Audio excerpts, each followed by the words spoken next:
As we're starting to work with traumatic memory in particular, we want to be really solid in the skills to stay present. Practicing, meaning we're practicing the skill. Thought comes in as words that we hear or see, and images that we see. And the images that we see could be like a still photo, or it could be a video clip, could be a video clip with sound, although often it's a video clip without sound. That's what we refer to when we say thoughts. And the content of our thoughts comes from our pool of associations and memories and experiences. So that makes sense as well. We have thoughts that are our thoughts, they're not somebody else's thoughts.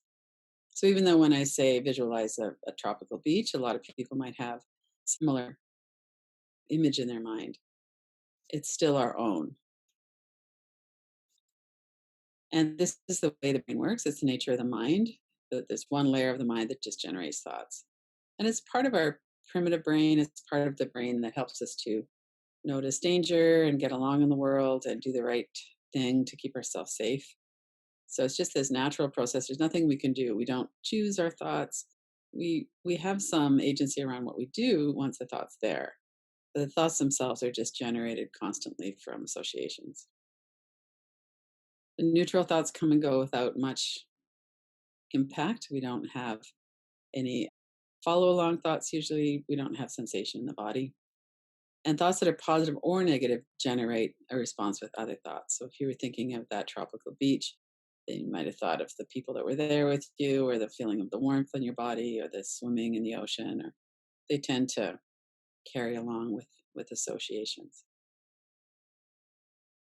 So when we're working with thoughts, there's this next slides are about stepping back and having a look to be aware that we're working with thoughts. So one of the things that happens often is our experience is this big, vast thing. And so if we say, I feel stressed today, or I feel really happy today, what does that actually mean? Well, it means there's certain feeling in the body, there's certain energy in the body, our breath is a certain way, and we have certain thoughts in our mind. So one of the things we're doing and kind of getting more solid as we move into working with traumatic memory is that we're just getting really solid and steady around being present with thoughts, and how do we break down our experience so we can take it in bite sizes and go, okay, these are the thoughts that are here, these are the sensations that are here, I can steady my breath, I can remain aware of my body. So when we're working with thought, it's easier to step back and have a look at them. And one of the things we do is we put them in a frame and we tap on the forehead and we do this focus thing. So tapping on the forehead, we would be looking at the thought first. You can put it in a frame if you want or not. But notice, step back and notice that you're looking at an image. And then transfer your attention away from the image, tap on your forehead, and you just take your attention into the sound of the tapping and the sensation of the tapping. And what that does is it breaks the Velcro from the image. You do that a dozen times or so, and then you look again, or you can do this with words as well, if you're hearing words. So that's one of the things that a lot of us do, and it's very simple. We're not doing the freedom technique of going through different parts of the body. This is just to take our awareness away from the image and into the sound and sensation of the tapping. We do this sometimes with kind of happy memories, but the real benefit of a time to do open-eyed work is when you're looking at traumatic memories or something that's really got a grab on you. So you just open your eyes and you look over on the wall on the other side of you, or you could put the image onto a window or something. And then you remember that you're looking at an image, that you're not actually here now. So when you're looking at a picture of a memory, it's a picture. You're not actually in that situation. With traumatic memory in particular, though, we often have that feeling that we're there, and that's because there's energy created in the body, and that helps us to feel like, yes, I'm actually here. So these techniques of opening the eyes, working with the images on the wall, then we could trace around the outside edges. We can do this with single or with multiple images. We just put the whole thing into a frame, notice that there's space on the outside of it. And when we notice that there's an image on the wall, we could notice the image really closely, and then we could broaden our perspective. And we can notice, okay, when I'm looking at my wall, I can see there's a window to the left. I can see that there's some plants to the right. So we kind of notice that it's not all there by itself. And then we can zero in on it again. We can notice that there's space between me and the image, so that what we're doing is we're letting our mind know that we're not there, that we're watching, we're noticing an image. So if you have this picture and you put it into a frame or like a video clip, like you're watching it on a computer or something, you can see that you can focus right on that, on the words inside the frame, and everything else, the ocean and the background, kind of goes to the side. And then you could broaden your perspective, so you see there's a frame, but you also see the landscape around it. So it's a bit like that when we're broadening our focus. So to wrap up that, kind of summarize that, when we're talking about our body, we need to be aware of what's going on in our body, and we do that through relaxation and breathing.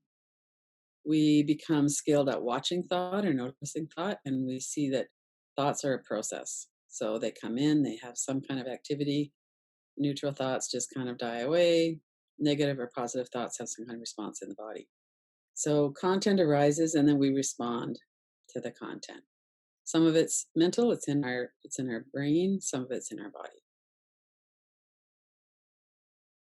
And thoughts that are associated with traumatic memory trigger an energetic response in our body, unless we're really dissociated.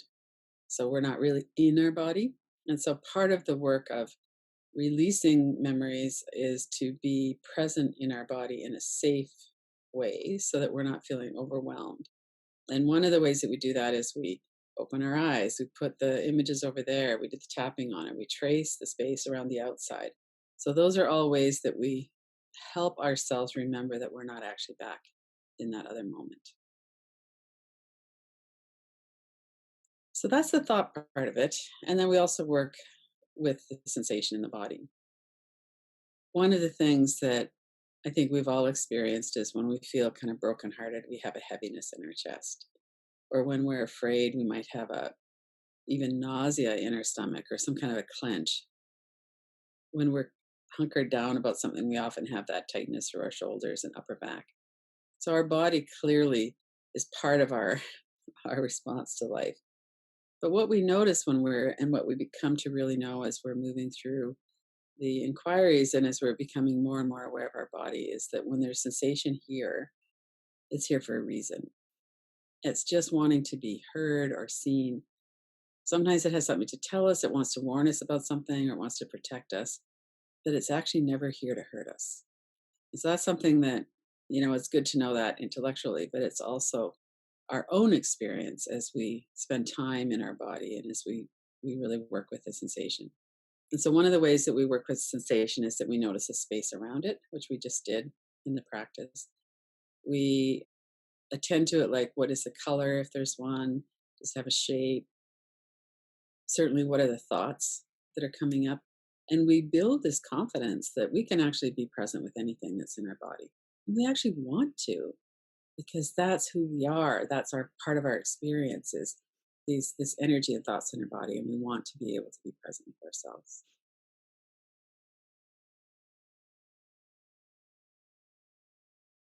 And I would also say that we all have this capacity to do these practices, to really get to know our mind, our thoughts, our body, to be compassionate with ourselves, to be really connected within. And that when we have this chaos in the mind, it can really feel overwhelming. Like, I can't even imagine being without that inner critic, or I can't imagine going through the day without worrying. Or, we have these habits that are so entrenched that it feels like it's a forever thing. And in fact, it's not. These are trauma responses. They're responses that happen to difficult things in the past, and we can heal them. And so that's one thing that I really know, and I know that you all do too. We all have different experiences with this, but we wouldn't be here doing this work if we didn't know on some level that that's true. That we each have the capacity to heal our mind, to heal the trauma in our body, and to have some freedom from that.